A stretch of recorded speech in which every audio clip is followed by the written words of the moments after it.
بسم الله الرحمن الرحيم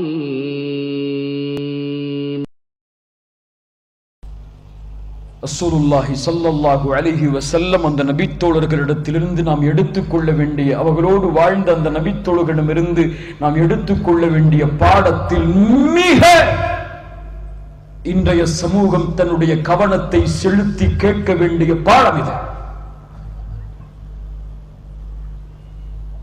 அல்லாஹ்வுடைய தூதர் ஸல்லல்லாஹு அலைஹி வஸல்லம் ஷஹாதத்திற்கு பிறகு,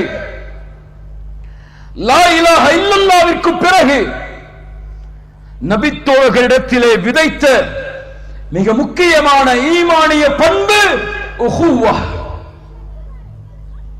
சகோதரத்துவம். அன்பையும் பாசத்தையும் பரிவையும் நேசத்தையும் எதிரிகளாக வாழ்ந்து கொண்டிருந்த மக்கள் மத்தியில் அல்லாஹ் ரசூலின் மூலமாக ஏற்படுத்தினான். அல்லாஹ் அதைத்தான் குர்ஆனிலே சொல்லுகிறான், வஅத்தஸிமு பிஹப்லில்லாஹி ஜமீஅன் வலா தஃபர்ரகு. அல்லாஹ்வின் கயிற்றை ஒற்றுமையாக உறுதியாக நீங்கள் பற்றி பிடித்துக் கொள்ளுங்கள், அதில் ஒரு காலம் நீங்கள் பிரிவடைந்து விடாதீர்கள், பிளந்து விடாதீர்கள். வஸ்குரு நிஅமத்தல்லாஹி அலைக்கும், அல்லாஹ் உங்களுக்கு செய்த அருளை நினைத்து பாருங்கள். இஸ் குன்தும் மஅதான் ஃபஅல்லஃப பைன குலூபிக்கும், நீங்கள் எதிரிகளாக வாழ்ந்தீர்கள், அல்லாஹ் உங்களுடைய உள்ளங்களை ஒன்றிணைத்தான். ஃபஅஸ்பஹ்தும் பிநிஅமதிஹி இஹ்வானா, அவனுடைய அருளால் நீங்கள் சகோதரர்களாக மாறினீர்கள். பிலால் அல் ஹபஷிக்கும் சல்மான் அல் ஃபாரிஸிக்கும் குறைஷி தலைமைத்துவத்தில் இருந்த உமருக்கும் சகோதரத்துவத்தை ஏற்படுத்திய இந்த தீன் இவ்வளவு மகத்தானது, எவ்வளவு உயர்வானது. அந்த நேசத்தை, அந்த சகோதரத்துவத்தை பாடமாக கேளுங்கள். நாம் எல்லாம் அறிந்த நிகழ்வுதான். لما قدموا المدينة أخا رسول الله صلى الله عليه وسلم بين عبد الرحمن بن عوف وسعد بن ربيع.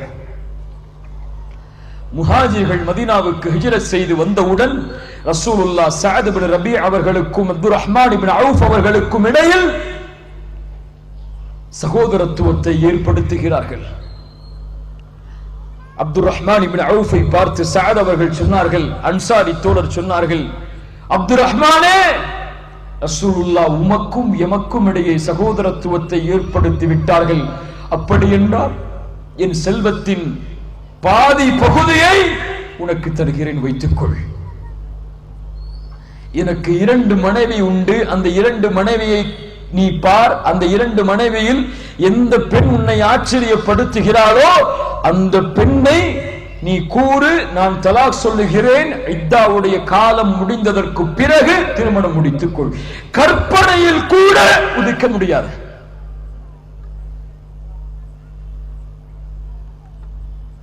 யாரோ ஒரு ஊரிலிருந்து கிளம்பி வந்த, யாரென்று முன்னால் அறிமுகமாகாத இருந்த மனிதர்களுக்கு ரசூலுல்லாஹ் இவர்களை அரவணையுங்கள் என்று சொன்ன ஒரே வார்த்தைக்காக, யார் என்று பார்க்காமல், எந்த குலம் என்று பார்க்காமல், எந்த பிரிவை சார்ந்தவர்கள், எந்த ஊரை சார்ந்தவர்கள் என்று பார்க்காமல், தன் சொத்தில் பாதியை கொடுக்க தயாரான சஹாபாக்கள் எங்கே?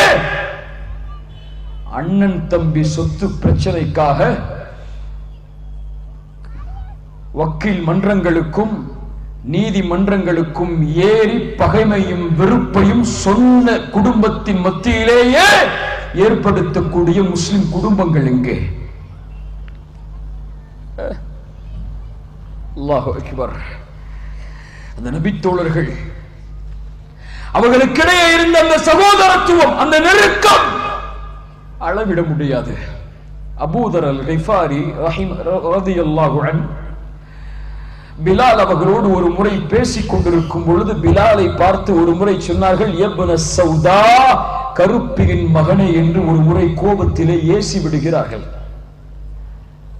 பிலால் இப்னு ரபாஹ் ரசூலுல்லாஹ் ஸல்லல்லாஹு அலைஹி வஸல்லம் இடத்தில் கவலை தோய்ந்த முகத்தோடு செல்கிறார்கள். ரசூலுல்லாஹ் பிலாலை பார்த்து கேட்டார்கள், பிலாலே ஏன் கவலையில் இருக்கிறாய்? சொன்னார்கள், யா ரசூலல்லாஹ், அபூதர் அல்-கிஃபாரி என்னை பார்த்து கருப்பியின் மகனே என்று ஏசிவிட்டார்.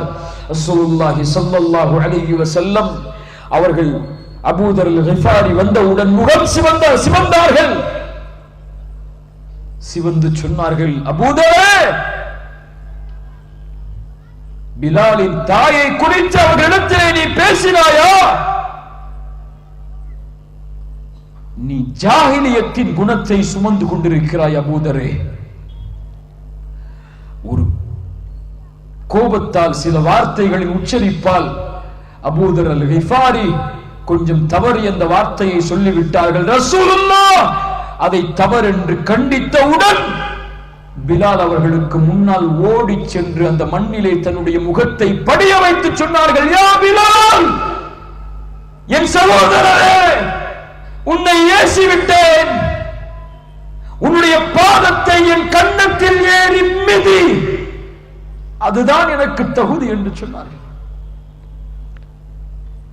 என்ன அன்பு, என்ன ஒரு பாசம், என்ன ஒரு சகோதரத்துவத்தின் நேசம் அது. ரசூலுல்லாஹி ஸல்லல்லாஹு அலைஹி வஸல்லம் அவர்களுடைய மனைவி ஆயிஷா ரலியல்லாஹு அன்ஹா அவர்கள் மீது ஒரு மிகப்பெரிய பாரதூரமான இழிவான ஒரு பழிச்சொல்லை முனாஃபிக்குகள் வீசுகிறார்கள். அருவருக்கத்தக்க வார்த்தையை எம்முடைய தாயின் மீது வீசுகிறார்கள். அந்த செயலில் சில நபித்தோழர்களும் ஈடுபட்டு விடுகிறார்கள். ஆயிஷா அவர்களுடைய தந்தை அபூபக்கர் சித்திக் ரலியல்லாஹு அன்ஹு அவர்கள் வளர்ப்பு மகனாக செல்வத்தில் உதவி செய்து வளர்த்து வந்த மிஸ்தாஹ் ரலியல்லாஹு அன்ஹு அவர்களும் ஈடுபட்டு விடுகிறார்கள். கற்பனை செய்யுங்கள், உங்கள் மனைவியை பற்றி, உங்களின் மகளை பற்றி, உங்களுடைய குடும்பத்தில் இருக்கும் பெண்களை பற்றி ஒருவர் தவறான செய்தியை ஊர் முழுக்க அறிவிக்கிறார் என்றால் அவரை நீங்கள் எப்படி பார்ப்பீர்கள்? அவரை நீங்கள் எப்படி பகைப்பீர்கள்? ஆனால் அபூபக்கர் சித்திக் ரலியல்லாஹு அன்ஹு ஒரே வார்த்தை சொன்னார்கள், நான் வளர்த்து வந்த நீ என் மகளின் மீது இப்படி ஒரு பழிச்சொல்லை செய்து விட்டாயா?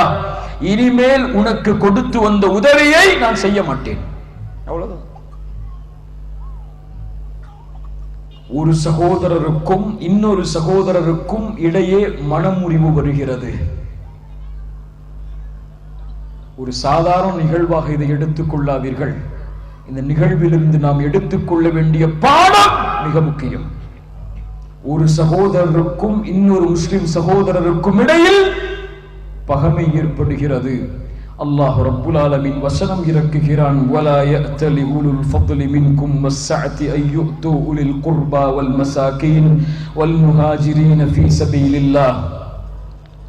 உங்களில் கண்ணியம் கொடுக்கப்பட்ட யாரும் நெருக்கமான உறவினர்களுக்கு, ஏழைகளுக்கு, முஹாஜிர் தோழர்களுக்கு கொடுத்து வந்த உதவியை கொடுக்க மாட்டேன் என்று சொல்ல வேண்டாம். அபூபக்கரை பார்த்து பேசுகிறது இந்த வசனம். அபூபக்கரே ரலியல்லாஹு அன்ஹு, நீங்கள் கண்ணியம் கொடுக்கப்பட்டவர்கள். நீங்கள் இது போல் உங்களுடைய மகளின் மேல் ஒருவர் பழிச்சொல் வீசினாள் என்பதற்காக அல்லாஹ்வுடைய முகத்தை நாடி செய்து வந்த உதவியை செய்ய மாட்டேன் என்று சத்தியம் செய்ய வேண்டாம். வல்யஃபு வல்யஸ்ஃபஹு, நீங்கள் அவரை மன்னியுங்கள் அபூபக்கரே, விட்டுக் கொடுங்கள் அபூபக்கரே. அல்லாஹ் உங்களின் பாவத்தை மன்னிப்பதை நீங்கள் விரும்பவில்லையா? தன்னுடைய ஒரு பிரச்சனைக்காக ஒரு சகோதரனோடு மனமுறிவை ஏற்படுவதை அல்லாஹ் அபூபக்கருக்கு அனுமதிக்கவில்லை. அவரை மன்னிக்க வேண்டும். நீங்கள் அல்லாஹ்வின் மன்னிப்பை நீங்கள் விரும்பினால். ஆனால் இன்று சமூகத்துடைய நிலைமை என்ன? இயக்கங்களாக, குழுக்களாக, பிரிவுகளாக, ஜமாஅத்துகளாக, தனித்தனி குழுக்களாக பெயர் பெயர்களை மட்டும் வைத்து பிரிந்து விடவில்லை இந்த சமூகம், உள்ளத்தாலும் நாளாக தனித்தனியாக பிரிந்து நிற்கிறது. ஒரு குழுவில் உள்ளவன் இன்னொரு குழுவில் உள்ளவரை பார்த்து சலாம் சொல்ல மாட்டான். ஒரு இயக்கத்தில் உள்ளவர் இன்னொரு இயக்கத்தில் உள்ளவரை பார்த்து முகம் சிரித்து பேச மாட்டார். ஒரு இயக்கத்தில் உள்ளவர் இன்னொரு இயக்கத்தில் உள்ள சகோதரருக்கு சிரமம் என்றால் உதவ மாட்டார். முஸ்லிம் சமூகத்தின் பிரச்சனை என்றால் இவர் ஒரு நாளில் போராடுவார், அவர் ஒரு நாளில் போராடுவார், அவர் ஒரு நாளில் போராடுவார். இவர் கொடிதான் ஓங்க வேண்டும் என்று இவர் சொல்லுவார், இவர் கொடிதான் இந்த நாளில் என்று இவர் சொல்லுவார். இவர்தான் தலைமை, இவர் வந்தால் வரமாட்டேன், அவர் வந்தால் வரமாட்டேன் என்று மக்கள் சொல்லுவார்கள். இப்படி பகைமையும் வெறுப்பும் கோபமும் கொண்டு வாழக்கூடிய இந்த சமூகத்திற்கு அல்லாஹ் உதவி செய்வான் என்று எப்படி எதிர்பார்ப்பது? இல்ல மாஷா அல்லாஹ், அல்லாஹ் பாதுகாத்த மக்களை தவிர எப்படி எதிர்பார்ப்பது? முஸ்லிம்கள் இன்று கொலை செய்யப்படுகிறார்கள். யாரால்? யாரால்? முஸ்லிம்களால். முஸ்லிம்கள் இன்று காட்டிக் கொடுக்கப்படுகிறார்கள். யாரால்? முஸ்லிம்களால். இந்த சமூகத்தின் எதிரி வெளியில் இல்லை, நமக்கு நம்மில இருக்கிறது. நம்மின் பிரிவுகளும் பகைமைகளும் வெறுப்புகளும் இதுதான் எம்மை அழிக்கக்கூடிய மிகப்பெரிய எதிரி. அறிந்து கொள்ளுங்கள், அறிந்து கொள்ளுங்கள். நபித்தோழர்கள் பேணி பாதுகாத்தது இந்த ஒற்றுமை. நபித்தோழர்களை எதிர்க்க வேண்டும் என்று கிளம்பியவர்கள் நபித்தோழர்களிடத்திலேயே இந்த பிரிவை விரும்பினார்கள். ஆனால் அந்த பிரிவு ஏற்பட்டதற்கு பிறகும் அல்லாஹுடைய தீன் உயர வேண்டும் என்பதற்காக நபித்தோழர்கள் ஒருவரோடு இணைத்து தங்களுடைய வாழ்வை அமைத்துக் கொண்டார்கள். உங்களுக்கெல்லாம் தெரியும், அலி இப்னு அபி தாலிப் ரலியல்லாஹு அன்ஹு அவர்களுக்கும் முஆவியா ரலியல்லாஹு அன்ஹு அவர்களுக்கும் இடையே ஒரு போர் நடந்தது. மார்க்கத்திற்கான போர் அல்ல அது. ஒரு முடிவை இருவரும் தனித்தனியை எடுத்ததற்கான போர். ஆனால் அந்த போரில் அமைதியை விரும்பிய அம்ர் இப்னு ஆஸ் போன்ற நபித்தோழர்கள் முஸ்ஹஃபை உயர்த்தி காட்டினார்கள். இருவரும் ஒன்று சேர வேண்டும் என்று விரும்பி சொன்னார்கள். முஆவியா ரலியல்லாஹு அன்ஹு, நீங்கள் ஒரு ஆளை அனுப்புங்கள் தீர்ப்புக்காக. அலியே, நீங்கள் ஒரு ஆளை அனுப்புங்கள் தீர்ப்புக்காக. அலி இப்னு அபி தாலிப் அபு மூஸா அல்-அஷ்அரி ரலியல்லாஹு அன்ஹு அவர்களை அனுப்பினார்கள். முஆவியா ரலியல்லாஹு அன்ஹு அம்ர் இப்னு ஆஸ் ரலியல்லாஹு அன்ஹு அவர்களை அனுப்பினார்கள்.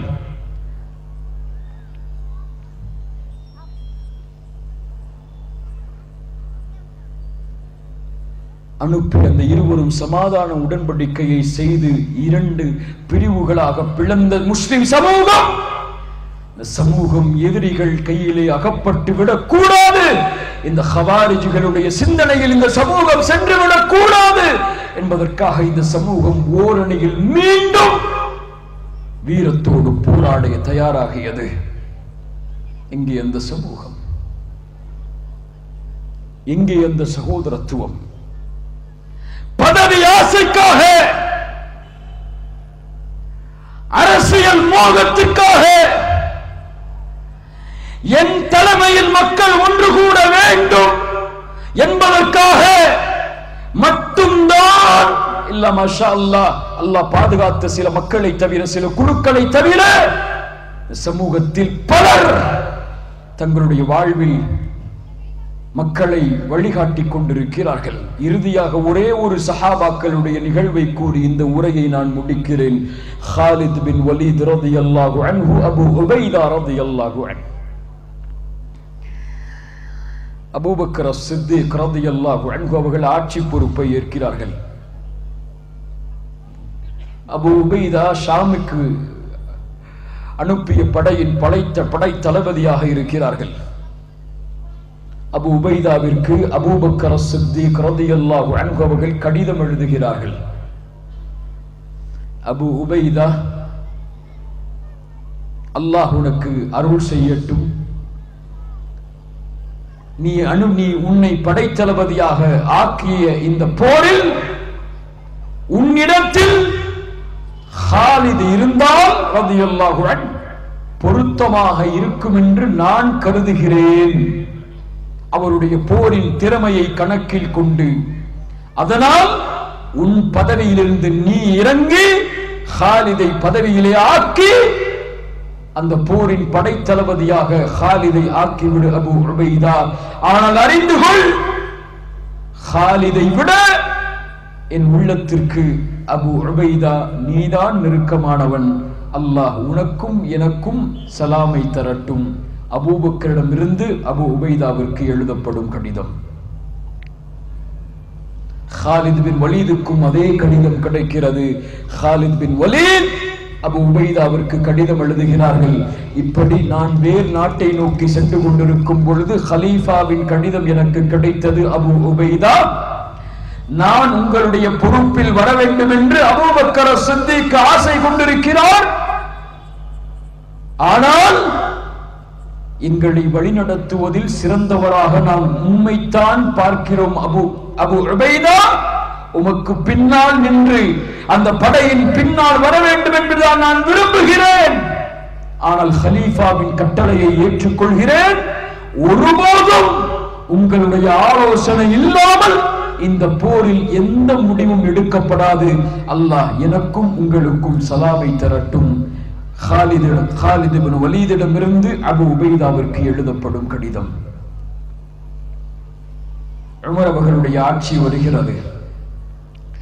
உமர் அவர்களுடைய பார்வையில் இந்த இடத்திற்கு ஹாலித் பின் வலீதை விட அபூ உபைதா தான் சிறந்தவராக இருப்பார் என்று கருதி மீண்டும் அபூ உபைதாவிற்கு கடிதம் எழுதுகிறார்கள். போர் நடந்து கொண்டிருக்கும் பொழுது அபூ உபைதா ஹாலிதை இந்த இடத்திலிருந்து பதவியிலிருந்து நீக்கி உம்மை நான் பதவியிலே ஆக்குகிறேன் என்று ஒரு கடிதம் சென்றடைகிறது.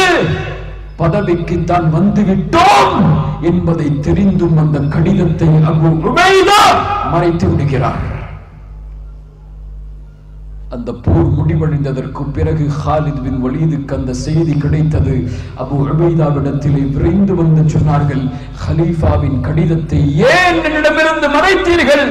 அபூ உபைதாவே, நான் இந்த போரின் படைத்தளபதியாக இருந்தால் என்ன, நீங்கள் படைத்தளபதியாக இருந்தால் என்ன, நாம் இருவரும் போராடுவது அல்லாஹ்வுடைய தீனின் வெற்றிக்காகத்தானே. அல்லாஹு அக்பர், அல்லாஹு அக்பர், அல்லாஹு அக்பர். என் சமூகத்தின் தலைவர்களே, இந்த சமூகத்தை வழிகாட்டக்கூடிய அரசியல் வல்லவர்களே, இந்த நிகழ்வுகள் எல்லாம் உங்களுக்கு பாடம் இல்லையா?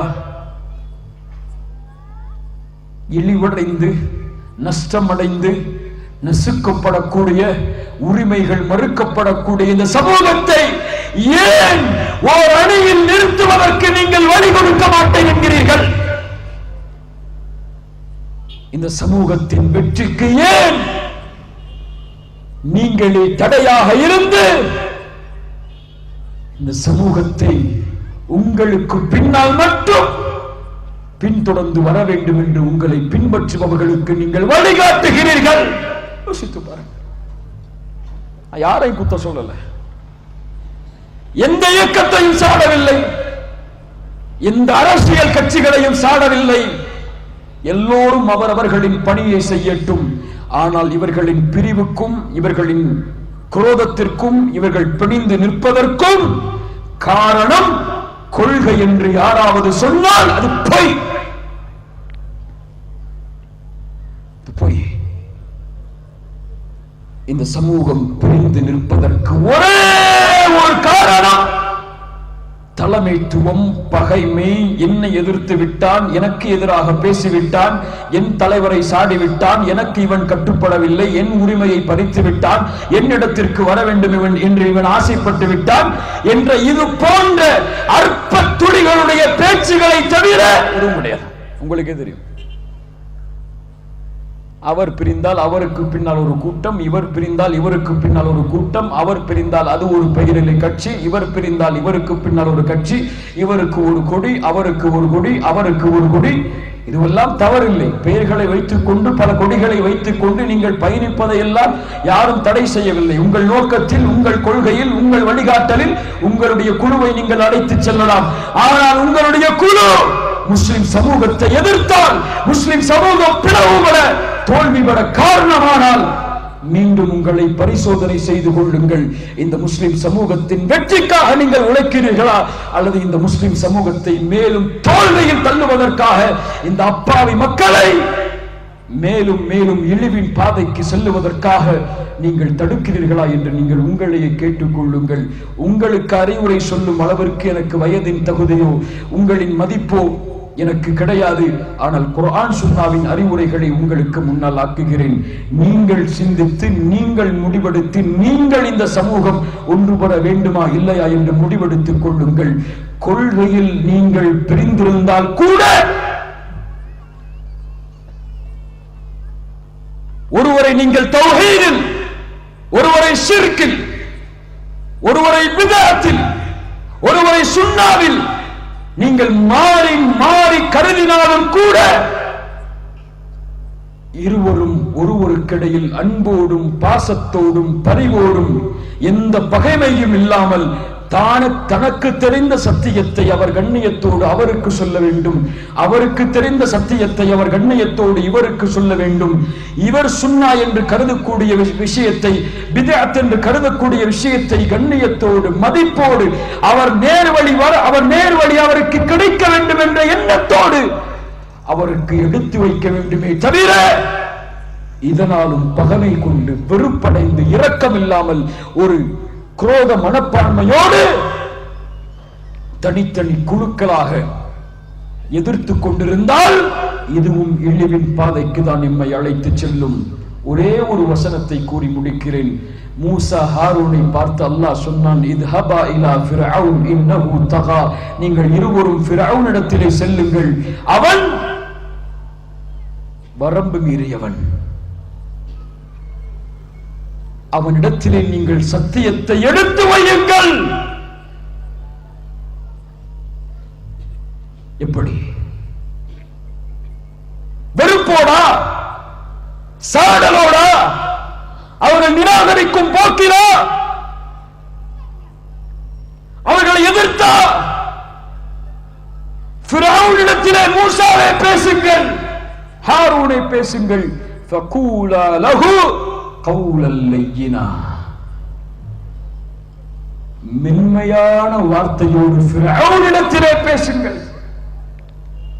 கதாதா ரஹிமஹுல்லாஹ் இந்த வசனத்திற்கு விளக்கம் சொல்லும் பொழுது சொன்னார்கள், அல்ஹம்துலில்லாஹ் அனா ரப்புகுமுல் அலா, நான் தான் உயர்வான இறைவன் என்று சொல்லக்கூடிய மனிதரிடத்தில் சென்று கூட அல்லாஹ் நபியை பேசச் சொல்கிறான். நபி மூசாவையும் ஹாரூனையும் மென்மையாக பேசுங்கள் என்றால் சுப்ஹான ரப்பியல் அலா என்று சொல்லக்கூடிய ஒரு முஸ்லிம் இடத்திலே தவறை சரி செய்யும் பொழுது, கொள்கையை சரி செய்யும் பொழுது, சுன்னாவை சரி செய்யும் பொழுது நாம் எப்படி பேச வேண்டும்? அல்லாஹ் அக்பர். கண்ணியத்தோடு நடந்து கொள்வோம், கண்ணியத்துக்குரியவர்களை அன்போடு நடந்து கொள்வோம். ரசூல் நமக்கு விதித்த அந்த குணத்தோடு, அந்த பண்போடு நாம் நடந்து கொள்வோம். நமக்கு நாமே எதிரிகளாக மாறக்கூடாது. நமக்கு நாமே குரோத போக்கையோ வெறுப்பையோ எந்த நிலையிலும் கையாளக்கூடாது. நாம் எல்லோரும் ஒரே வார்த்தையை உச்சரிப்பவர்கள், லா இலாஹ இல்லல்லாஹ். நாம் எல்லோரும் ஒரே வார்த்தையை உச்சரிப்பவர்கள், முஹம்மது ரசூலுல்லாஹ். நம்மிடத்திலே 1000 மஸ்அலாக்களுடைய விஷயத்தில் கருத்து வேற்றுமைகள் இருக்கலாம்.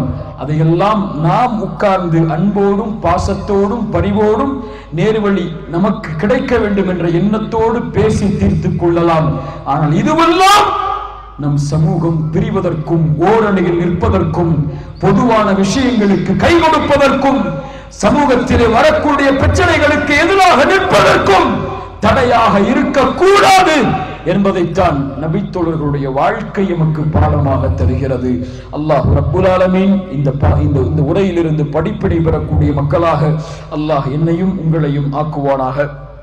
அல்லாஹ் ரப்புல் ஆலமீன் எனக்கு கொடுத்த இந்த வாய்ப்பில் என்னால் முடிந்தவரை அல்லாஹுடைய தூதர் ஸல்லல்லாஹு அலைஹி வஸல்லம் அவருடைய நபித்தோழர்களோடு எம்முடைய ஈமானையும் எம்முடைய செயல்பாடுகளையும் நாம் கொண்டிருக்கக்கூடிய கொள்கைகளையும் அவர்கள் கொண்டிருந்த அந்த ஈமானிய பற்றையும் அவர்களிடத்தில் இருந்த அந்த ஒற்றுமை என்ற சகோதரத்துவத்தின் போக்கையும் ஓரளவு ஒப்பிட்டேன். இன்னும் ஏராளமான செய்திகள் ஒப்பிட்டால் காலம் போதாது, மறுமை கூட வந்துவிடலாம். அவ்வளவு செய்திகள் நபித்தோழருடைய வாழ்க்கையிலிருந்து படிப்பனை பெற வேண்டியிருக்கிறது. அவர்கள் எங்களுடைய முன்னோர்கள், அவர்களை நாங்கள் நேசிக்கிறோம், அவர்களோடு இந்த உலகத்தில் வாழ வேண்டும் என்று ஆசைப்பட்டோம். ஆனால் முடியாது எங்களால். அவர்களோடு நாளை மறுமையில் வாழ வேண்டும் என்று ஆசைப்படுகிறோம். எங்களுடைய அமல்கள் குறைவாக இருந்தாலும் அவர்களுடைய வழியை பின்பற்றினால், தூதரின் வழியை பின்பற்றினால் அல்லாஹ் நாளை மறுமையில் எங்களை அவர்களோடு ஒன்று சேர்ப்பான். அல்லாஹ் ரப்புல் ஆலமீன் இடத்திலே அந்த ஆதரவோடு இந்த சபையிலிருந்து பாவ மன்னிப்போடு கலைந்து செல்கிறோம். வெறுப்புகளையும் பகைமைகளையும் குரோதங்களையும் இந்த இடத்தில் விட்டுவிட்டு இந்த உலகத்தில் கலிமாவை ஷஹாதத்தை முடியக்கூடிய எல்லோர்களையும் எங்கள் உள்ளத்தின் சகோதரர்களாக ஏற்றுக்கொண்டு எந்த பகைமை, எந்த வெறுப்பு, எந்த குரோதம் வந்தாலும் அவர்களை அவர்களுடைய பாவங்களோடு மன்னித்து, என் அல்லாஹ் அவர்களை மன்னித்தால் என்னை மன்னிப்பான் என்ற குணத்தோடு களையக்கூடிய வாய்ப்பை அல்லாஹ் எனக்கும் உங்களுக்கும் தர வேண்டும் என்ற பிரார்த்தனையோடு முடிக்கிறேன். அல்லாஹ் ரப்புல் ஆலமீன் எப்படி இந்த இடத்திலே எம்மை ஒன்று சேர்த்தாரோ அது போன்று அல்லாஹ் ரப்புல் ஆலமீன் எம்மை ஜன்னத்துல் ஃபிர்தௌஸில், அதிலும் குறிப்பாக அல்லாஹ்வுடைய தூதர் முஹம்மது ரசூலுல்லாஹ் ஸல்லல்லாஹு அலைஹி வஸல்லம் அவர்களோடும் அவர்களுடைய தோழர்களோடும் அல்லாஹ் என்னையும் உங்களையும் உலக முஸ்லிம்களையும் ஒன்று கூட்டுவானாக. ஜஸாக்குமுல்லாஹு கைரன். பாரக்கல்லாஹு ஃபீக்கும். அகூலு கௌலி ஹாதா அஸ்தக்ஃபிருல்லாஹ லீ வலக்கும். அஸ்ஸலாமு அலைக்கும் வரஹ்மத்துல்லாஹி வபரகாத்துஹு.